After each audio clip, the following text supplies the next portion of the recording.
Ici Jean Carbonneau. À compter du 19 octobre, à l'antenne de cmatv.ca, je vous présenterai les grands événements magny-montois. Vous verrez plusieurs films d'archives, d'événements, d'activités, de souvenirs relatifs à notre belle ville de Montmagny. C'est un rendez-vous à ne pas manquer. Monsieur Carbonneau, bonjour. Bonjour, Monsieur Mini. Comment allez-vous-tu? Très bien, très bien. Oui, bon. Vous aussi? Ah, oui. Pas si mal, tant pire. Monsieur bon. Carbonneau, c'est toujours un plaisir de vous recevoir mercredi matin. On a toujours bien du plaisir à vous recevoir. Ben, vous visitez, c'est la même chose, mon cher monsieur Mini. Jean, les grands événements aujourd'hui, on regarde quoi? Nous allons parler ce matin d'une parade. Dans le monde aujourd'hui, à Montmagny, quand on parle parade, on va parler de quoi? Festival de Loi Blanche. Oh! Mais cependant, en 1940... Est-ce que vous voulez que je chante la chanson? Non, c'est correct, ça Ça m'aura fait plaisir. Ça va aller très bien. 1943, Festival de Loi Blanche n'existait pas encore parce que Oui. les contemporains se souviendront que le Festival de Loi a commencé dans les années 70, exactement, je ne sais pas, là, c'est 70, 71, 72, peut-être? 72, me semble. 72, hein? Du président, M. André Paradis, dans le temps. Ah, fondateur. Ça commence à dater. Oui. Mais 1943, pas de Festival de Loi Blanche, donc on avait quand même des parades. 71, parce qu'on a fêté le 45e anniversaire cette année. Donc, c'est bien 71. Voilà. Bon en calcul, c'est bien. Alors, mais on parle de 1943, Michel. Et 1943, bien, c'est sûr qu'il n'y avait pas d'autres occasions, peut-être, de fêter pour faire des parades, probablement des cérémonies religieuses, entre autres, peut-être la Saint-Jean-Baptiste. Alors, je soupçonne un peu que la vidéo que l'on va vous présenter ce matin, c'est une vidéo qui a été prise, ou un film à l'époque, parce que c'était pas de la vidéo, donc un film qui a été prise peut-être à l'occasion d'une parade de la Saint-Jean-Baptiste. Et vous allez voir que ça a lieu sur quelle rue?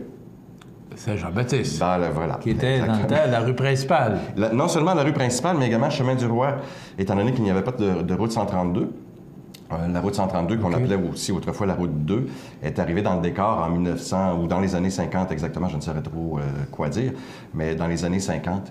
Et donc, à ce moment-là, le Chemin du Roi passait par le centre-ville de Montmagny, par la rue Saint-Jean-Baptiste, traversait le secteur de la rue de la Fabrique, traversait le pont et s'en allait par la rue Saint-Ignace jusque dans l'est, là, vers Cap-Saint-Ignace, etc. Donc, c'était la grande route. Ce qui faisait que le centre-ville, dans ce temps-là, fonctionnait parce que les gens de l'extérieur passaient directement dans le centre-ville. Exactement. Alors, dans le petit film qu'on va vous présenter ce matin, vous allez reconnaître, entre autres, ça a été filmé à mon esprit à moi, au coin de Saint-Jean-Baptiste-Ouest et 3e Avenue Sud, à Montmagny. Au coin, vous allez voir un garage, le garage BA. Oui, de M. Philippe Cloutier. Philippe Cloutier. Dans le temps. Alors, le garage BA, aujourd'hui, Stéréo Plus, la tête sol. Oui, d'accord. Mais là, présentement, le garage en question est opéré par Jocelyn Collin et Pierre Morin. Donc, c'est le garage... Ah non, OK, je me trompe. OK, on parle pas du même, là. Ah bon, d'accord. Okay. Saint-Jean-Baptiste, 3e Avenue. OK. Donc... Celui de Philippe Cloutier, je pense, c'était Fina. Oh boy, ce sont quand même des vieilles, vieilles bannières qu'on n'a plus maintenant aujourd'hui. Alors, on est prêt? Oui. On y va? Parti.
C'est le fun de revoir ces images. C'est une autre époque, n'est-ce pas? À la fin, quand je te faisais remarquer le petit garçon sur le petit char allégorique avec sa pipe. Peux-tu revenir, je ne sais pas si Benoît est capable de nous présenter les dernières secondes. Là, on voit un jeune homme avec une pipe dans la bouche. Et Jean me faisait remarquer les temps changent. Aujourd'hui, on ne va pas... Regardez, voilà. Avec sa pipe. Aujourd'hui, ça serait, comme on dit, politiquement incorrect de montrer ça à la télé. Ça fait quand même 70 ans de ça, 73 ans. 1943, c'est l'époque de quoi? La Deuxième Guerre mondiale. Mais il y a des références à ça, hein? As-tu vu les soldats et tout, les chars allégoriques avec les militaires là-dessus? Hein, c'est l'époque de la Deuxième Guerre mondiale. Je ne sais pas si vous avez remarqué, on avait un char allégorique de Bélanger. Ben, c'était le début de l'ère industrielle pour Montmagny. Et puis également, il y a beaucoup de références à la terre, à la culture. Beaucoup d'agriculteurs qu'on voit. La religion aussi. Et la religion qui est là, omniprésente à l'époque, c'est bien. Parce que Saint-Jean-Baptiste tournait beaucoup autour de la religion. Ben, absolument.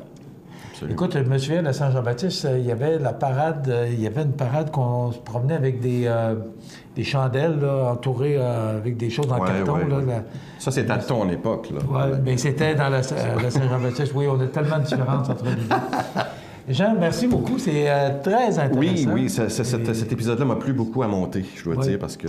Alors, tout ça se déroulait, si vous avez remarqué, parce que je me suis trompé tout à l'heure. Moi, je pensais que c'était ici, le garage. Quand je vous parlais du garage de M. Philippe Cloutier, c'était Finan, qui est aujourd'hui le magasin de Jean Gendreau. Mais là, on parlait de BA, qui est coin Saint-Jean-Baptiste, c'est 3e avenue, qui est maintenant le garage qui appartient à Pierre Morin et M. Jocelyn Collin. Jocelyn Collin. Exactement. La semaine prochaine? Bien, avant, j'aimerais juste mentionner que toutes les vidéos qu'on a présentées ici à date, j'ai un blog sur lequel je les ai tous mis avec toutes les références. On voit d'ailleurs à l'écran l'adresse, donc les gens qui pourraient aller voir toutes les références, les photos qu'on a présentées, les vidéos sont tous là avec toutes les informations. Donc, je n'hésite pas à aller voir ça, c'est gratuit. Donc, tout est là nécessairement. Merci. C'est sur YouTube, c'est sur votre site Internet également. Toutes les émissions sont là. Et la semaine prochaine, nous parlerons de quoi? De quoi? Je m'en souviens pas. Donc, pour la dernière, c'est l'incendie de l'hôtel Saint-Thomas sur la rue Saint-Jean-Baptiste-Ouest, un peu à l'endroit où on était là, pour cette parade-là tantôt, coin Saint-Jean-Baptiste et 3e avenue. Merci beaucoup, Jean Carbonneau. C'est toujours agréable. Voilà, les grands événements présentés sur CEMA TV et présentés par le cabinet de l'huissier Jean Carbonneau, avenue Saint-Thomas à Montmagny. Recherche toutes les images, tout ce que vous voyez, c'est une collaboration de Jean et de son cabinet de l'huissier. Voilà, merci beaucoup. Bienvenue. On s'arrête. Bonne semaine.